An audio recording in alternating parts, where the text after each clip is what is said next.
Everyone আসসালামু আলাইকুম। আশা করি সবাই ভালো আছেন এবং সুস্থ আছেন।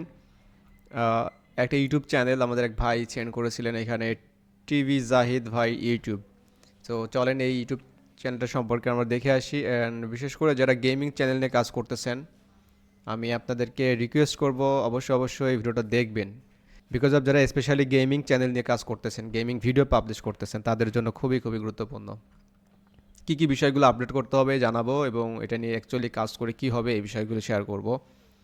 ফার্স্ট অফ অল ব্যানারটা চেঞ্জ করবেন, লোগোটা আপডেট করবেন, অ্যান্ড আপনার যে ডেসক্রিপশনটা আছে এটা অবশ্যই আপডেট করবেন। এরপর হচ্ছে যে টিভি জাহিদ ভাই ইউটিউব, এই যে নামটা আছে এটা একটা ব্র্যান্ড নেম। তো এই ব্র্যান্ড নেমটা কখনো এইভাবে হওয়া উচিত না। আপনি শর্টকাটে রাখার চেষ্টা করবেন। যদি টিভি জাহিদ রাখার ইচ্ছা করেন রাখতে পারেন, ভাই ইউটিউব ইউটি রাখতে পারেন, ঠিক আছে, বা জাহিদ ভাইও রাখতে পারেন, কোনো প্রবলেম নাই। মানে দুইটা শব্দে রাখা সব থেকে বেটার আর কি। সো এটা বিষয় আর কি, যেহেতু একটা ব্র্যান্ড হিসেবে যখন মানুষের কাছে আপনি প্রেজেন্ট করবেন, আপনি তো মানে এটা তো প্রফেশনাল কিছু বিষয় আছে, আপনি এগুলো তো মেনটেন করবেন। আপনি ইচ্ছার মধ্যে একটা নাম দেওয়া আসলে উচিত না। এই বিষয়গুলো যাক, এখন চলেন আমরা মেন যে টপিক, এটা হচ্ছে আমাদের ভিডিও কন্টেন্টটা কী হবে। আপনারা যারা এখন রাইট নাও আমার এই ভিডিওটা দেখছেন, আপনাদের কাছে কি মনে হচ্ছে একটু কাইন্ডলি কমেন্ট করে জানাবেন। এখানে দেখতে পাচ্ছেন তিনটা ভিডিও এখানে আছে। একটা আছে ওই কিরে ওই কিরে ওই কিরে, ঠিক আছে। তারপরে এখানে ওএমজি টিমমেট দের কভার দেখে আমি অবাক।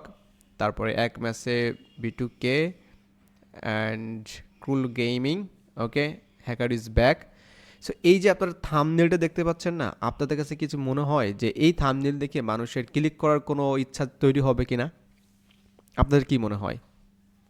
তো আমার তো মনে হচ্ছে যে এই যে থাম্বনেলগুলো আছে, এই থাম্বনেলগুলো দেখে কোনো মানুষ মানে ভিডিওটা দেখার তার আগ্রহ তৈরি হবে না, এক নম্বর বিষয়।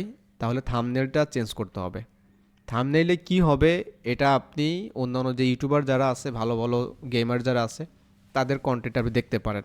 থাম্বনেলটা মাস্ট চেঞ্জ করতে হবে। আর এই যে ব্যাপারটা, আপনি নর্মাল যে আমরা যে অনেক সময় বিভিন্ন স্ল্যাং ব্যবহার করি মুখে বন্ধুদের সাথে আর কি, তো ওই বিষয়গুলো কিন্তু আমরা থাম্বনেইলে বা টাইটেলে এগুলো কিন্তু ব্যবহার করব না, ঠিক আছে। আচ্ছা, এরপর হচ্ছে এখানে যে টাইটেলটা ব্যবহার করেছেন, আমি সহ আমার স্কুলে সবাই প্রো প্লেয়ার। তো এই যে টাইটেলটা আপনি লিখছেন না, এই টাইটেল দেওয়া কোনো কাজ হবে না, কোনো এসিও হবে না, মানুষের এটাতে কোনো ধরনের কোনো আগ্রহ তৈরি হবে না যে আপনার এই টাইটেল দেখে তারা ক্লিক করবে, এটা তৈরি হবে না। তার মানে টাইটেলটাও চেঞ্জ করতে হবে। Thumbnail 1 number, title 2 number change করতে হবে। এটা হচ্ছে বিষয়। এখানে যত কন্টেন্ট আছে সব কন্টেন্টে একই ঝামেলা আমি দেখেছি, ঠিক আছে। এখন লং ভিডিও অবশ্যই আপনি দিতে পারেন, কোনো প্রবলেম নাই। প্রত্যেকটা ভিডিওতে একই গ্যাঞ্জাম আছে এখানে। তো যারা আপনারা গেমিং কাজ করতেছেন অবশ্যই এই বিষয়গুলো মাথায় রাখবেন। 2 নাম্বার, শর্ট ভিডিওতে আপনি কী দিচ্ছেন? শর্ট ভিডিওতে এখানে কিছু গান আছে, ওকে। শর্ট ভিডিওতে ওকে, এখানে কিছু আপনার নিজের কিছু ভিডিও দেখতে পাচ্ছি, আর সবই হচ্ছে আপনার গেমিং চ্যানেলে ভিডিওগুলো, ওকে। আপনি দিতে পারেন এই বিষয়গুলো। এখন কোয়ালিটি কন্টেন্ট যদি আমি কম্পেয়ার করি যে এখানে কোয়ালিটি কন্টেন্টের পার্সেন্টেজ কেমন, কোয়ালিটি কন্টেন্টের পার্সেন্টেজ এখানে 10%, 100-এর ভিতরে 10%।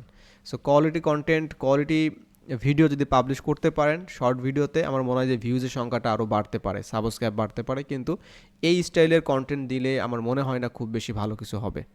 এই স্টাইলের কন্টেন্ট দিয়ে কিছু হবে না। এখন আসা যাক যে এখানে আপনি লাইভ আছে দেখতে পাচ্ছি, লাইভ, নো লাইভ পোস্ট। এখানে দেখতে পাচ্ছি যে 1 বছর আগে একটা পোস্ট শেয়ার করেছেন। এখানে অডিয়েন্সের সাথে এঙ্গেজমেন্ট, মানে এঙ্গেজ থাকার জন্য অবশ্যই আপনাকে পোস্ট শেয়ার করতে হবে। তাদের পছন্দ অপছন্দ, তাদের কাছে আপনি কোশ্চেন করতে পারেন, ঠিক আছে, তাদের অ্যান্সার নিতে পারেন, এই বিষয়গুলো কাজ করতে হবে। লাইভে আপনি লাইভ স্ট্রিম করতে পারেন। বেস্ট উপায় হচ্ছে লাইভ স্ট্রিম করাটা, যদি দ্রুত আপনি ওয়াচ টাইম গ্রো করতে চান। এখন লাইভ স্ট্রিমটা কীভাবে করতে হয়? লাইভ স্ট্রিমটা করার জন্য অবশ্যই আপনার ভালো একটা সেট আপ দরকার হয়, এটা সবাই জানি। ভালো সেটআপ দরকার হয় আপনার, অ্যাটলিস্ট একটা অথবা দুইটা, একটা ক্যামেরা তো লাগবেই, দুইটা ক্যামেরা হলে বেশি ভালো হয়। লাইভ স্ট্রিম আপনি করতে পারেন এবং স্টুডিওটা সেট আপ করে নিতে পারেন। এখানে একটু খরচের ব্যাপার আছে। আদারওয়াইজ কিন্তু আপনি নর্মালি যদি যে মেন বিষয়টা আমি শেয়ার করব যে এই ধরনের কন্টেন্ট দিয়ে অ্যাকচুয়ালি কী হবে, এই ধরনের কন্টেন্ট দিয়ে অ্যাকচুয়ালি আপনি মনিটাইজেশন করতে পারেন, কিন্তু এটা আপনার জন্য অনেক কষ্টকর হয়ে যাবে। এটা অনেক কষ্টকর হয়ে যাবে, কারণ এটা হচ্ছে জাস্ট আপনি স্ক্রিন রেকর্ড করেছেন। স্ক্রিন রেকর্ড করে মনিটাইজেশন হবে, কিন্তু এই কন্টেন্টটা মানুষের পছন্দের তালিকায় নিতে হলে আপনাকে সেইভাবে নিজেকে প্রেজেন্ট করতে হবে। এখন কি করতে হবে এটা বিষয়গুলো আসি। যারা গেমিং নিয়ে কাজ করতেছেন বি কেয়ারফুল। গেমিং চ্যানেল নিয়ে কাজ করতেছেন, যদি এই ধরনের কোয়ালিটি কন্টেন্ট আপনারা পাবলিশ করতে থাকেন তাহলে কিন্তু এটা আপনার জন্য দুর্বিষহ হয়ে যাবে। মানে এটা আপনি হতাশ হয়ে পড়বেন, ছেড়ে দিবেন আপনি। ঠিক আছে? তো এটা আপনার ভালো লাগার জায়গা, এটা আপনার একটা প্যাশনের জায়গা। আপনি চেষ্টা করবেন এইখানে ভালো ভালো কন্টেন্ট পাবলিশ করার জন্য। এখন ভালো ভালো কন্টেন্ট বলতে কি, গেমিং জিনিসটা হচ্ছে মানুষ কিন্তু এটা এনজয় করে, তো এনজয় করার মতো যদি না হয় তাহলে এনজয় কেন করবে, দেখবে কেন সে আপনার ভিডিওটা কেন দেখবে? সো আমি যে কথাটা বলি যে এখন সবার হাতে হাতে স্মার্টফোন আছে, সবাই কিন্তু এই গেমগুলো খেলতে পারতেছে, যত ধরনের গেম আছে। তা যে মানুষটা খেলতে পারে সে মানুষটা কেন দেখবে? তো দেখার মতো কন্টেন্ট যদি তৈরি করতে পারেন তাহলে সে দেখবে। তাহলে এক নম্বর কাজ হচ্ছে আপনি লাইভ স্ট্রিম করবেন এবং আপনি একটা স্টুডিও দরকার, একটা সেট আপ দরকার। আপনি দেখবেন যে বাইরের দেশের যারা গেমার আছে, যারা স্টুডিও সেট আপ, তাদের দেখলেই বুঝতে পারবেন। এখন আপনার এরকম দরকার নাই, আপনি শুরুটা করেন, ঠিক আছে? দু একটা লাইটিং ব্যবস্থা করেন, আপনি ভালো একটা ক্যামেরা নেন, মোটামুটি সেট আপটা করেন, তারপরে আপনি লাইভ করেন, ভিডিও করেন, কথা বলেন, সামনে আসেন। এইভাবে আপনার গ্রো আপ করতে হবে। আদারওয়াইজ কিন্তু এই ধরনের কাজবাজ দিয়ে কিন্তু অ্যাকচুয়ালি কিন্তু গ্রো করা সম্ভব না। কারণ এই ধরনের কন্টেন্ট কিন্তু মানুষ দেখবে না। দিন শেষে মানুষ ভালো জিনিস দেখতে চায়, ভালো জিনিস, কোয়ালিটি জিনিস দেখতে চায়। ওকে? সো আপনাদের উদ্দেশ্যে মেসেজটা হচ্ছে কোয়ালিটি কন্টেন্ট পাবলিশ করেন, এখান থেকে আপনার ভালো কিছু সম্ভব। আর যে আপডেটগুলো করতে বললাম, অবশ্যই অবশ্যই এই বিষয়গুলো আপডেট করে ফেলবেন। ঠিক আছে? And still now, if you have any queries, please comment below and don't forget to subscribe our YouTube channel and Facebook pages. So thanks for watching. See you in the next video. Allah Hafiz.